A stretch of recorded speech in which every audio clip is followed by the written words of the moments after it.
On the fifth Sunday of Lent, the first reading is about Ezekiel's vision of dry bones. It announces the restoration of Israel, which had been dead in every sense of the word.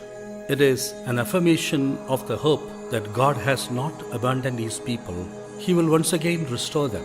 He assures that He will put spirit into dry bones. The scene here is the replay of what God did at the time of creation of man. God breathed into man the breath of life, and man became alive, endowed with a spiritual soul. This also echoes the reading we heard on the first Sunday of Lent, indicating that God's works are signs of life opposed to all forms of death, including sin present in humankind. It points to the idea of the resurrection of the body to eternal life. In the Gospel of John 11:1-45, as in Ezekiel, the raising of Lazarus who is dead is a sign of Jesus giving life to human beings.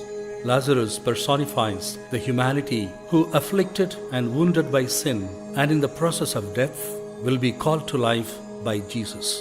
He would untie the bonds of sin, free them from death through forgiveness of sins, and lead them to everlasting life.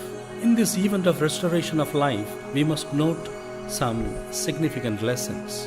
Resurrection does not just mean prolonging of life. It is transformation of entire human being.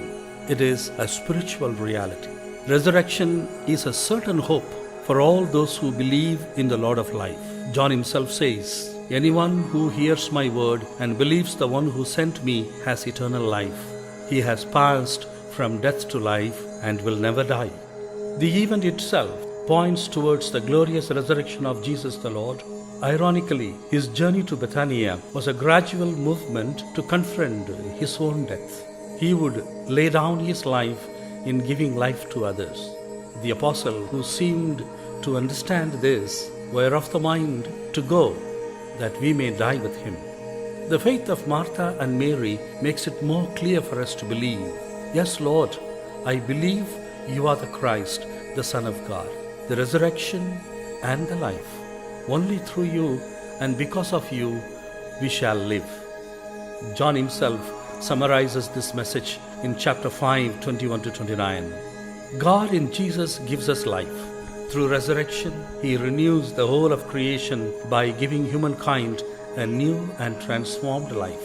In the resurrection of Jesus, we are able to see God's love, which engenders life through the words and works of Christ. To those who believe, eternal life becomes a present reality. To know the only true God is eternal life. Such a faith would mean we are already in possession of eternal life here and now as the fruit of our relationship with the triune God through prayer and charity. This is what we hope to obtain through our Lenten exercises.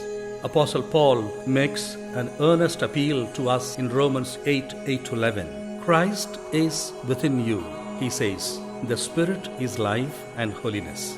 Therefore, choose to be led by the Spirit, not by the flesh, because flesh tends towards death, while Spirit gives life to your mortal bodies."